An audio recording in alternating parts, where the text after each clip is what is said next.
नमस्कार। हेडलाइन में आपका स्वागत है। ये वो जगह है जहां हम ताज़ा मामलों और थोड़े उलझे हुए विषयों की परत खोलते हैं, कोशिश करते हैं उन्हें आसान भाषा में समझने की। मैं हम शशि। और मैं हूँ किरण। आज हम एक ऐसे फिनोमिनन पर बात करेंगे जो हमारे लिविंग रूम्स का, हमारे डिनर टाइम का और हाँ, कभी-कभी तो हमारे ऑफिस गॉसिप का भी हिस्सा बन गया है, भारतीय रियलिटी टीवी शो। हाँ बिल्कुल, मतलब सिंगिंग, डांसिंग, एडवेंचर, स्टंट और हाँ, बिग बॉस जैसे शो जहां ड्रामा भाई कभी खत्म ही नहीं होता। इनकी पॉपुलैरिटी तो कमाल की है, हमें घंटों टीवी के सामने बिठाए रखते हैं। सही कहा। लेकिन यहीं एक बड़ा सवाल दिमाग में आता है, क्या ये शो वाकई रियल हैं?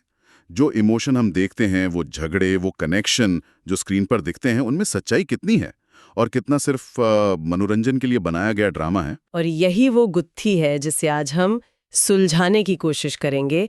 भारतीय रियलिटी टीवी की इस पूरी चमक तमक वाली दुनिया के पीछे आखिर है क्या? क्या कंटेस्टेंट्स के आंसू सिर्फ ग्लिसरीन है? क्या वो तीखी बहसें, वो झगड़े पहले से लिखे होते हैं? क्या विनर पहले से तय होता है? ये सवाल तो दर्शकों के मन में आते ही हैं। बिल्कुल। आज हम इन्हीं सवालों के जवाब ढूंढने निकलेंगे, इंडस्ट्री के अंदर के लोगों के अनुभवों और जो भी तथ्य सामने आए हैं उनकी रोशनी में। तो चलिए शुरू करते हैं इस पड़ताल को। देखिए, सबसे आम और शायद सबसे सीरियस आरोप जो इन शोज पर लगता है, वो है इनके स्क्रिप्टेड होने का। और ऐसा नहीं कि सिर्फ हम या दर्शक सोचते हैं, इंडस्ट्री के कई जाने माने नाम हैं जो इस तरफ इशारा करते हैं। हाँ बिल्कुल। जैसे एक सीनियर टीवी प्रोड्यूसर हैं मनीष गोस्वामी, उन्होंने तो काफी खुलकर कहा है कि भारत में रियलिटी शो मतलब काफी हद तक दर्शकों की पसंद को ध्यान में रखकर स्क्रिप्ट किए जाते हैं। अच्छा, मतलब ऑडियंस क्या देखना चाहती है उस हिसाब से। हाँ, उनका कहना है कि भाई लक्ष्य ये होता है कि 45-60 मिनट के एपिसोड में सारे रस दिखा दो, खुशी, दुख, गुस्सा, प्यार, सब कुछ। उन्होंने ये भी कहा कि विदेशों में नियम थोड़े ज्यादा सख्त हैं, वहाँ इतनी खुली छूट नहीं होती स्क्रिप्टिंग की। यानी एक तरह का फॉर्मूला बन गया है कि दर्शकों को जो चाहिए वो परोसो। और ये बात सिर्फ प्रोड्यूसर नहीं, होस्ट तक महसूस कर रहे हैं। जैसे मिनी माथुर, उन्होंने इंडियन आइडल इतने साल होस्ट किया। हाँ, काफी फेमस होस्ट रही हैं वो। तो उन्होंने शो क्यों छोड़ा? उन्होंने कहा कि भाई शो में नकली पल बनाए जाने लगे थे। एक तरह से रियलिटी को मैन्युफैक्चर किया जा रहा था, जो उन्हें बनावटी लगा। और ये बनावटीपन सिर्फ होस्ट ने नहीं, जजों ने भी महसूस किया है। गायक अमित कुमार का किस्सा तो शायद सबको याद होगा। हाँ, वो इंडियन आइडल वाला। कि उन्हें साफ कहा गया था कि हर कंटेस्टेंट की तारीफ ही करनी है, चाहे वो कैसा भी गाए, क्योंकि वो एपिसोड किशोर कुमार जी को श्रद्धांजलि थी। उन्होंने ये भी माना कि भाई पैसे अच्छे मिल रहे थे तो वो शो में चले गए। तो मतलब टैलेंट से ज्यादा श्रद्धांजलि जरूरी हो गई। ये तो अजीब है। अजीब है ना? बिल्कुल। और सिर्फ अमित कुमार नहीं, सोनू निगम और सुनिधि चौहान जैसे बड़े नामों ने भी माना है कि जजों पर अक्सर दबाव होता है बेवजह तारीफ करने का। उनका कहना था कि इससे कंटेस्टेंट सीखते नहीं है, उन्हें लगता है वो बहुत अच्छा कर रहे हैं। हाँ, फीडबैक तो जरूरी है। इसी वजह से उन्होंने कहा कि उन्होंने ऐसे शो जज करना कम कर दिया या बिल्कुल बंद ही कर दिया। और देखिए, ये स्क्रिप्टिंग सिर्फ तारीफों तक ही नहीं रुकती, इसके और भी पहलू हैं। जैसे जाने माने कोरियोग्राफर हैं टेरेंस लुइस। हाँ, डांसर। उन्होंने एक बड़ी दिलचस्प बात बताई। बोले कि शो में डांस भले ही रियल हो, लेकिन जो प्रोमो में दिखाने वाले खास पल होते हैं ना, जैसे उनका दीपिका पादुकोण के साथ एक डांस था जो वायरल हुआ, वो सब पहले से प्लान्ड होता है। अच्छा, ये भी प्लान्ड होता है? हाँ, उन्हें बाकायदा डेटा दिखाया जाता है कि देखो ऐसे पलों से टीआरपी कैसे बढ़ती है, और फिर वैसे सीन क्रिएट करवाए जाते हैं। यहाँ तक कि जजों का किसी महिला सेलिब्रिटी को स्टेज पर बुलाना भी अक्सर स्क्रिप्ट का हिस्सा होता है। अरे बाप रे! और बिग बॉस, उसका तो नाम ही जैसे स्क्रिप्टिंग के आरोपों से जुड़ गया है। हाँ, बिग बॉस का तो क्या कहना। एक्टर अपूर्व अग्निहोत्री और शिल्पा सकलानी, जो खुद बिग बॉस 7 में थे, वो मानते हैं कि शो काफी हद तक स्क्रिप्टेड होता है।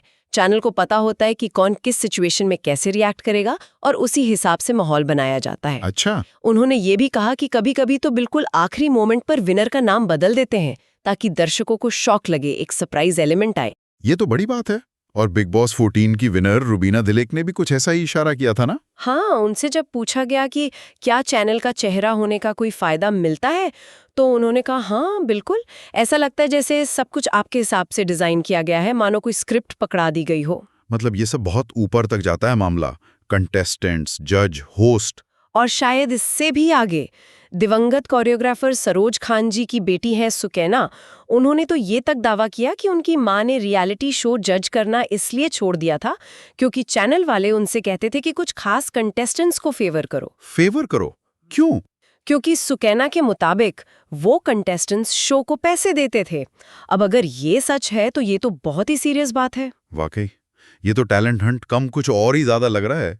और शायद ये पैटर्न अब दर्शकों को भी थोड़ा थोड़ा समझ आने लगा है। बिग बॉस 13 की कंटेस्टेंट थी दलजीत कौर। उनका कहना है कि अब शो में आंसू और झगड़े उतने असली नहीं लगते। वो कहती हैं जैसे नजबली में अब पता ही होता है कि एक कपल का ब्रेकअप तो होगा ही होगा। उन्होंने बिग बॉस 14 का उदाहरण दिए, जैसे निकी तंबोली का वो नाखूनों वाला ड्रामा या बॉयफ्रेंड की टी शर्ट वाला। कहती हैं ये सब बहुत सोचा समझा लगता था। अच्छा। दलजीत ने यह भी बताया कि एक साथी कंटेस्टेंट पारस छाबड़ा ने उन्हें सलाह दी थी कि फुटेज चाहिए तो कुछ ड्रामा करो, जैसे मटकी तोड़ दो। यानी कंटेस्टेंट्स को भी पता है कि ड्रामा बिकता है और कभी-कभी तो सबूत भी मिल जाते हैं, है ना? वो हेमा मालिनी वाली फोटो। हाँ, वो सोशल मीडिया पर शायद रेडिट पर थी। इंडियन आइडल के एक एपिसोड की तस्वीर थी जिसमें गेस्ट जज हेमा मालिनी जी के हाथ में एक डिटेल स्क्रिप्ट दिख रही थी। मतलब सब तय था, कौन क्या बोलेगा, कब बोलेगा। हाँ, लेकिन इसमें एक एंगल और भी है जो तनुज वीरवानी ने बताया था। वो कुछ रियलिटी शोज में रहे हैं। उनका कहना है कि हमेशा मेकर्स ही सब कुछ नहीं लिखते। कुछ कंटेस्टेंट खुद भी होते हैं जो कैमरे पर ज्यादा दिखने के लिए जानबूझकर ड्रामा करते हैं। अच्छा, मतलब ये दोनों तरफ से हो सकता है। हाँ, ये 2 वे स्ट्रीट भी हो सकती है। हालांकि ये भी सच है कि अली मर्चेंट और राघव जोयाल जैसे कुछ कलाकारों ने साफ मना किया है कि शो स्क्रिप्टेड होते हैं। तो ये तो स्क्रिप्टिंग के पक्ष में काफी सारे पॉइंट्स हो गए, अनुभव, दावे, कुछ हद तक सबूत भी। पर क्या कहानी यहीं खत्म हो जाती है? क्या इसका कोई दूसरा पहलू भी है? मतलब कुछ लोग तो मानते ही होंगे ना कि नहीं, सब असली है। बिल्कुल सही। सिक्के का दूसरा पहलू देखना भी जरूरी है और ऐसी आवाजें भी हैं, जैसे विकास गुप्ता जो एस ऑफ स्पेस जैसे शो बना चुके हैं और खुद बिग बॉस में भी कई बार दिखे हैं। हाँ, मास्टरमाइंड। हाँ, उनका मानना है कि ये कहना गलत है कि शो आपकी इमेज खराब कर देते हैं। अगर कंटेस्टेंट समझदार है तो वो अपनी इमेज बचा सकता है। और उसी शो एस ऑफ स्पेस की एक कंटेस्टेंट थी चेतना पांडे। वो कहती हैं कि रियलिटी शो स्क्रिप्टेड नहीं होते, इंसान का असली रंग, उसकी असली पर्सनैलिटी बाहर आ ही जाती है। तो वो मानती है कि ये रियल है। हाँ, और वो ये भी मानती हैं कि इन शो से फायदा होता है, सोशल मीडिया पर पहचान मिलती है, फॉलोअर्स बढ़ते हैं, काम मिलता है। उन्होंने दिव्या अग्रवाल और वरुण सूद जैसे नाम भी लिए, जिन्हें शो के बाद काफी काम मिला। अच्छा, लेकिन इसी शो के एक और कंटेस्टेंट थे, प्रतीक सहजपाल। उनका नजरिया थोड़ा अलग था। वो कहते हैं कि शो स्क्रिप्टेड नहीं है, लेकिन कई कंटेस्टेंट क्या करते हैं, वो एक पहले से सोची हुई इमेज लेकर आते हैं और वो बस उसी इमेज को पोर्ट्रे करने की कोशिश करते हैं पूरे शो में। इस वजह से दर्शकों को लगता है कि शायद ये स्क्रिप्टेड है। ये भी एक पॉइंट है। अच्छा, और वो शादी वाले रियलिटी शो भी होते हैं, जैसे मुझसे शादी करोगे। उसकी कंटेस्टेंट्स अंकिता श्रीवास्तव और शिवानी झा, उन्हें भी शो स्क्रिप्टेड नहीं लगा। अच्छा। हाँ, अंकिता ने बताया कि उनके सोशल मीडिया फॉलोअर्स काफी बढ़े और शिवानी ने तो मजेदार बात कही कि वो शादी करने के लिए गई ही नहीं थी, उन्हें तो बस टीवी पर आना था। ये सही है। और एक और पर्सपेक्टिव है आशिका गुराडिया का, जो बिग बॉस 6 में थी। हाँ। उनका नजरिया थोड़ा दार्शनिक टाइप का है। वो कहती हैं कि असल में हम लोगों को दूसरों का दुख दर्द, उनकी परेशानियां देखना पसंद है। ये एक तरह की साइकोलॉजिकल प्रॉब्लम है। जिन्हें शो पसंद नहीं, उन्हें शिकायत करने की बजाय देखना बंद कर देना चाहिए।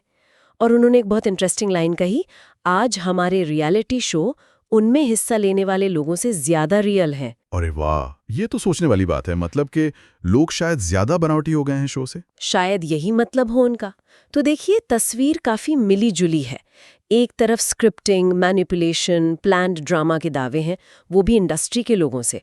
दूसरी तरफ बचाव में भी तर्क है कि नहीं, सब असली है या फिर कंटेस्टेंट खुद जिम्मेदार है। तो फिर सवाल ये उठता है कि अगर ये सब होता है, चाहे मेकर्स करें या कंटेस्टेंट खुद करें, तो इसके तरीके क्या हैं? मतलब कैसे किया जाता है ये सब और क्यों? मकसद क्या है? देखिए, इसके कई आजमाए हुए तरीके हैं।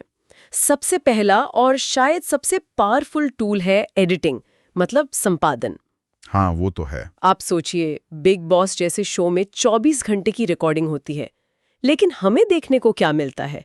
सिर्फ 45-60 मिनट का एपिसोड। सही बात। तो एडिटर और प्रोड्यूसर के हाथ में पूरी ताकत होती है कि वो कौन सी कहानी सुनाना चाहते हैं। वो तय करते हैं कि किसे हीरो दिखाना है, किसे विलन, किस झगड़े को बड़ा करके दिखाना है, किस इमोशनल मोमेंट को इस्तेमाल करना है। मतलब घंटों की फुटेज से एक नैरेटिव, एक कहानी गढ़ी जाती है। मतलब जो हम देख रहे हैं वो सच का सिर्फ एक छोटा सा चुनावा हिस्सा है। पूरी सच्चाई शायद ही कभी सामने आती हो। बिल्कुल। सिर्फ एडिटिंग ही नहीं, दूसरा तरीका है निर्देशित प्रतिक्रियाएं, मतलब डायरेक्टेड रिएक्शंस। वो कैसे? जैसे रोडीज जैसे शो में टास्क ही ऐसे डिजाइन किए जाते हैं कि कंटेस्टेंट्स के बीच टकराव हो, गुस्सा आए, इमोशंस बाहर निकलें। ये शायद पूरी तरह स्क्रिप्टेड ना हो, पर माहौल ऐसा बनाया जाता है कि वैसी ही प्रतिक्रिया मिले जैसी मेकर्स चाहते हैं। उन्हें अंदाजा होता है कि कौन किस सिचुएशन में कैसे रिएक्ट कर सकता है। मतलब सिचुएशन क्रिएट करना। और वो इमोशनल कहानियां जो दिखाते हैं हर शो में लगभग। हाँ, वो तीसरा तरीका है, नाटकीय तत्व जोड़ना। ड्रामा और इमोशन को बढ़ाने के लिए खास घटनाएं या कहानियां गढ़ी जाती हैं। जैसे कौन बनेगा करोड़पति में देखिए, अक्सर कंटेस्टेंट्स की संघर्ष भरी बहुत भावुक कहानियां दिखाई जाती हैं। हाँ, वो तो होता है। इससे दर्शक शो से जुड़ते हैं, कनेक्ट महसूस करते हैं। एक पीआर बॉलीवुड करके सोर्स है, उनके वीडियो में भी ये बताया गया था कि टीआरपी के लिए अक्सर झूठी संघर्ष कहानियां या उन्हें बहुत बढ़ा चढ़ाकर दिखाया जाता है। अच्छा, फेक स्टोरीज भी। और खतरों के खिलाड़ी जैसे शो में स्टंट्स और टास्क, वो तो प्लान्ड होंगे ही। जाहिर है, रोमांच बनाए रखने और सबसे जरूरी सुरक्षा का ध्यान रखने के लिए टास्क और स्टंट तो पहले से प्लान करने ही पड़ते हैं। अब आते हैं सबसे बड़े सवाल पर, क्यों? ये सब क्यों किया जाता है? हाँ, क्यों? इसका सबसे बड़ा और सबसे सीधा जवाब है टीआरपी, टेलीविजन रेटिंग पॉइंट्स। पैसा। बिल्कुल। जैसा कि टेरेंस लुइस ने कहा, मनीष गोस्वामी ने कहा, मेकर्स वही दिखाते हैं जो दर्शक देखना चाहते हैं। मसाला, झगड़े, लव स्टोरी, इमोशनल ड्रामा, क्योंकि इसी से शो की रेटिंग बढ़ती है, विज्ञापन मिलते हैं और पैसा आता है। गाली गलौज, झगड़े, ये सब टीआरपी बढ़ाने के हथियार बन गए हैं। और दूसरा कारण शायद सिर्फ मनोरंजन ही है। आखिर ये शो हैं तो एंटरटेनमेंट के लिए। सही कहा।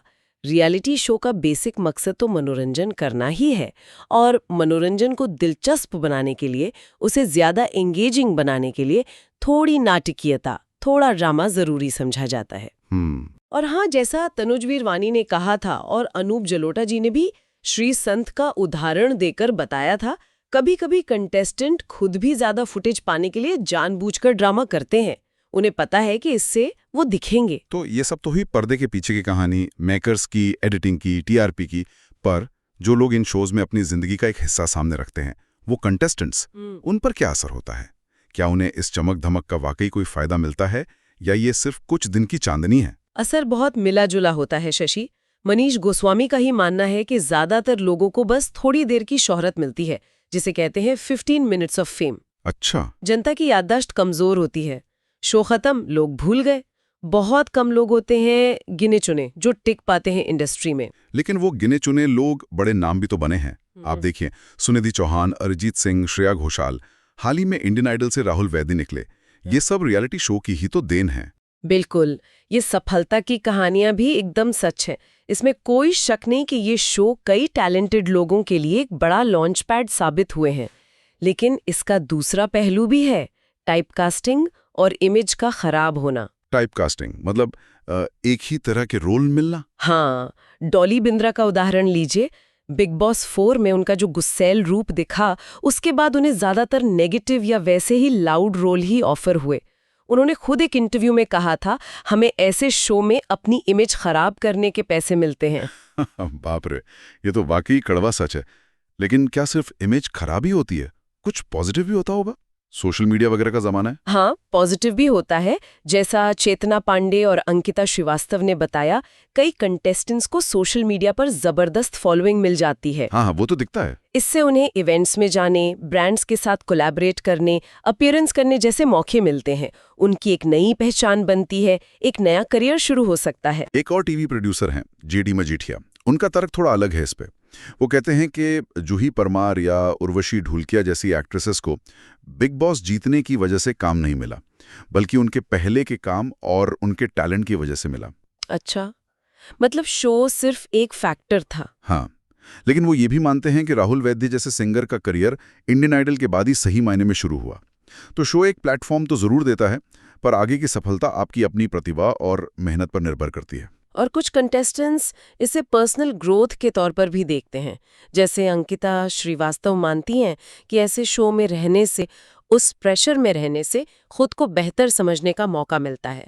अपनी कमियां, अपनी खूबियां पता चलती हैं। तो कुल मिलाकर कंटेस्टेंट्स के लिए ये एक दोधारी तलवार जैसा है। किसी के लिए बड़ा ब्रेक, किसी के लिए टाइपकास्टिंग का डर और किसी के लिए बस एक अनुभव। बिल्कुल। तो आज की इस पूरी बातचीत से जो तस्वीर उभरती है वो यही है कि भारतीय रियलिटी शो की दुनिया काफी ग्रे है, ब्लैक एंड वाइट नहीं है ये न तो पूरी तरह नकली है और शायद न ही पूरी तरह असली।